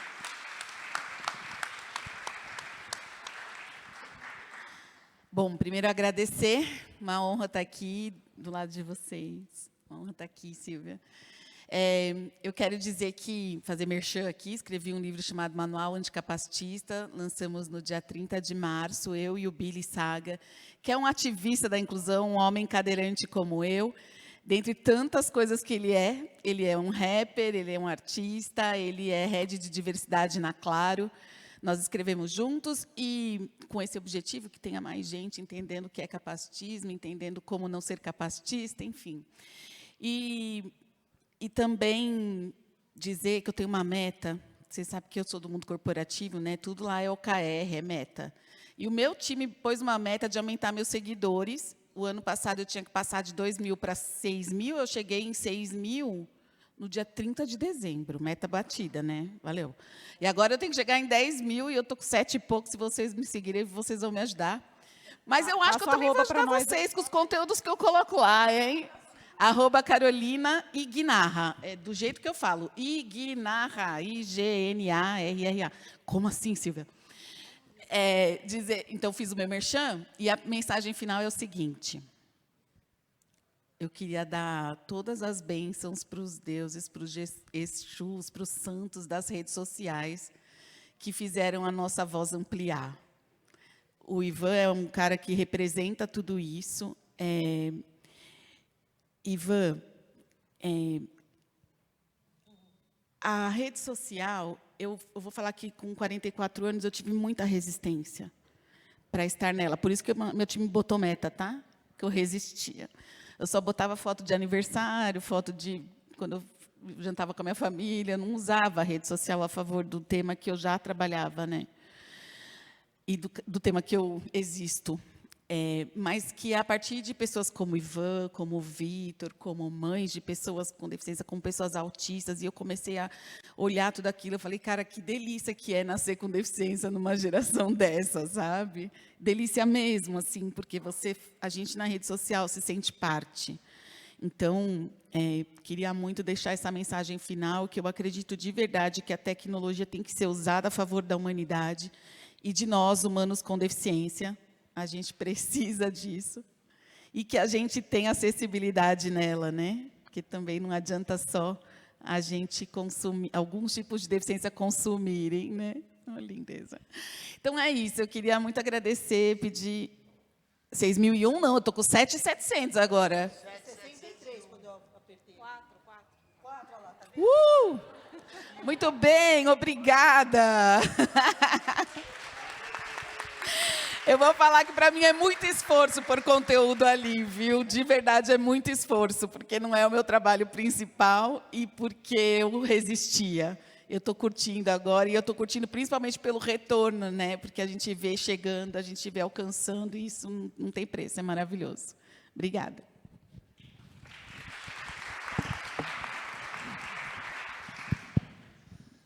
Muito obrigado por estar aqui. E há 16 anos, quando nós começamos, nós éramos ignorantes de tudo e inclusão. Começamos com 2 oficinas de 18 pessoas, éramos 4 pessoas trabalhando. Hoje nós somos 180 associados, trabalhando diuturnamente pela inclusão, e atendemos 4.500 participantes. Estamos indo para Brasília e para o Rio, não por desejo de expandir, mas por ter sido convocado a levar para essa cidade os nossos programas. Quero encerrar essa tarde aqui com uma pergunta que eu vou deixar e transmitir para vocês a pergunta que meu neto fez para minha filha. Um dia, voltando da escola, ele virou para a mãe e falou assim: mãe, eu sou diferente dos meus amigos. E minha filha respondeu para ele: todos nós somos diferentes. Por isso, cada um tem uma carteira de identidade, cada um tem uma fisionomia, e cada um tem a sua própria impressão digital. E isso me fez pensar, e eu deixo aqui essa pergunta para vocês. O que será dos nossos filhos e dos nossos netos quando nós não estivermos? Vamos mudar o mundo. Nada sem nós, nada de nós sem nós. Obrigado.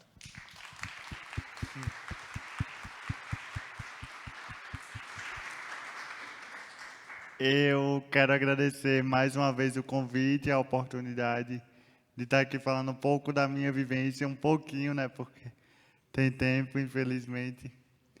Mas dizer que quem ainda não me conhece, aproveitar o momento de publi, quer me seguir nas redes sociais, saber sobre a vivência de um jovem com paralisia cerebral, mas não ficar preso apenas no meu perfil. Lá vocês vão conhecer, por exemplo, a Carol, a Andréa, a Tabata, a Silvia. Seguir mães e pais atípicos também é de suma importância. E a palavra que eu queria deixar é humildade. Tenham humildade em quererem aprender a ouvirem as pessoas com deficiência, porque só assim a gente vai conseguir ter um futuro e, por que não, um presente anticapacitista.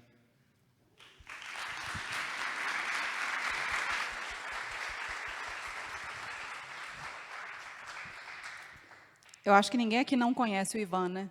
Mas eu acho muito bacana porque o Ivan conquistou o espaço dele, primeiro pela originalidade dos conteúdos que ele faz, que são muito bacanas mesmo, e segundo, porque o ativismo, em geral, ele costuma ser um ativismo meio talibã kamikaze, né? Assim, se algum famoso fala uma palavra capacitista, todo mundo cai em cima matando, xingando, atacando, e o Ivan, ele conseguiu abrir uma ponte de diálogo com essas pessoas, chegando de forma muito educada e fazendo apontamentos de forma muito delicada. E, desta forma, essas pessoas abriram as portas para ele. Né? E acho que o Ivan foi uma das primeiras pessoas, se não a única, que eu vi fazer esse tipo de coisa. E acho que é por isso que, merecidamente, ele cresceu tanto.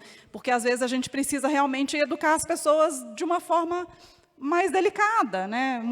Eu mesma era super capacitista quando meu filho nasceu. Eu leio uns textos que eu escrevi lá atrás e eu morro de vergonha. Eu escrevi coisas que eu jamais escreveria de novo. Né? A gente vai aprendendo e vai mudando com o tempo e com a vivência e com o conhecimento. Então, a gente tem que ter um pouquinho de paciência para educar a sociedade mesmo com relação a isso.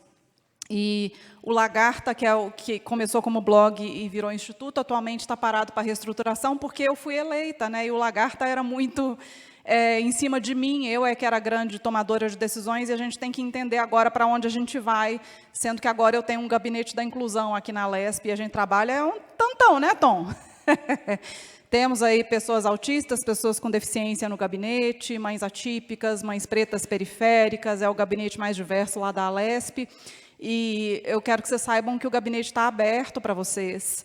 Vai lá, gabinete T45, fica no térreo.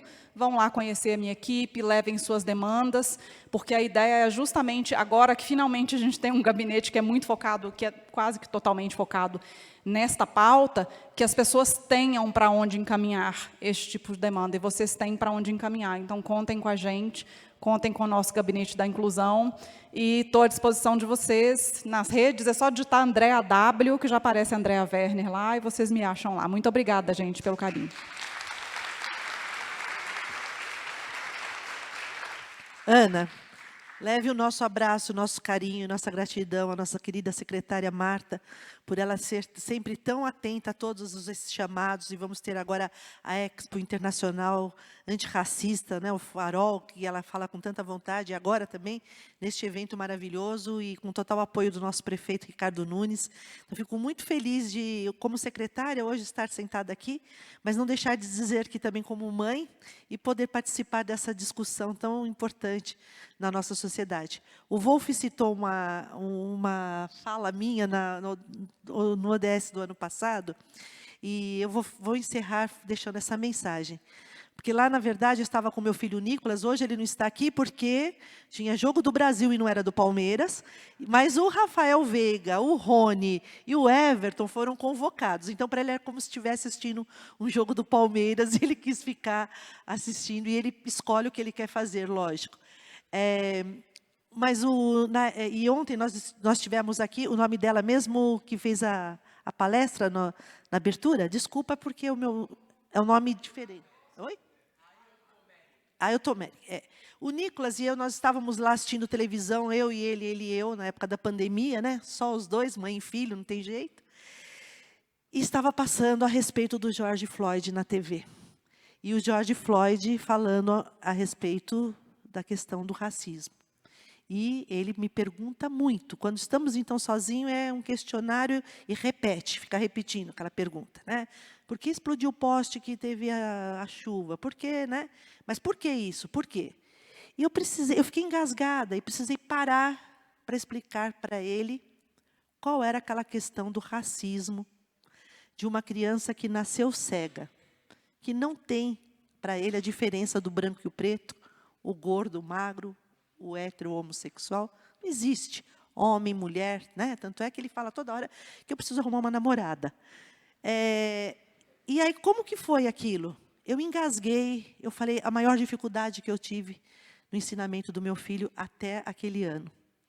Explicar para uma pessoa que é cega o que é o racismo que ainda é enraizado na nossa sociedade. Que, infelizmente, as pessoas ainda têm esse olhar. E eu cheguei a uma conclusão, que bom seria que a humanidade tivesse o olhar que o meu filho teve, ou de uma criança que é cega e que nunca enxergou, que enxerga com o coração. Com certeza o mundo seria bem diferente. Com certeza tudo isso que nós estamos discutindo aqui não precisaria ser pauta.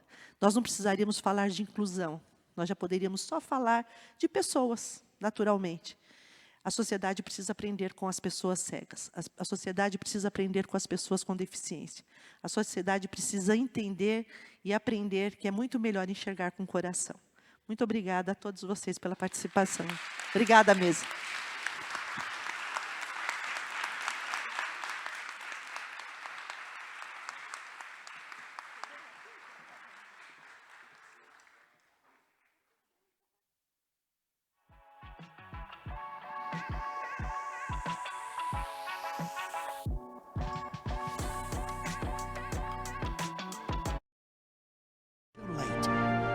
It's time for you humans to stop making excuses.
ODS aqui na Praça das Artes, e a gente tem a extensão do show da virada também, da virada ODS, aqui no Vale do Anhangabaú, que vai começar a partir de agora.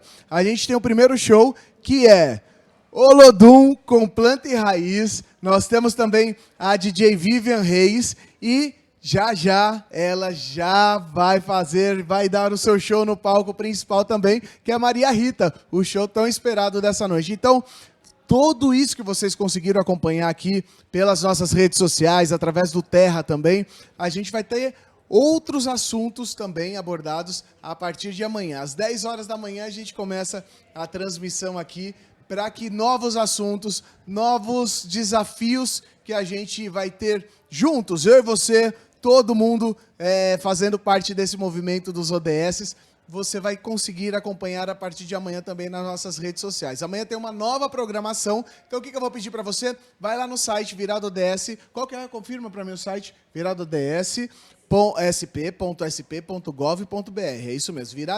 viradaods.sp.gov.br, ou também lá no nosso Instagram, @viradaods. Lá tem toda a programação de amanhã e você, junto com a gente, junto com todo mundo que está fazendo essa grande festa, desse grande evento, já consegui acompanhar esses 2 dias. Esse foi o primeiro dia, a gente tem o outro dia amanhã. Realização da Prefeitura da cidade de São Paulo, da SP Tours, da Secretaria Municipal de Relações Internacionais. Nossos agradecimentos também para os nossos patrocinadores, Portal Terra, Sprite, Coca-Cola, Cristal, Shopping D, Roda Rico e Santa Rita. Eu sou Guto Melo, amanhã estou de volta para que a gente consiga fazer o segundo dia da virada ODS, mais um sucesso. Junto com cola aqui com a gente também, já comenta, já siga nas redes sociais e a gente se vê por aí. Valeu, tchau!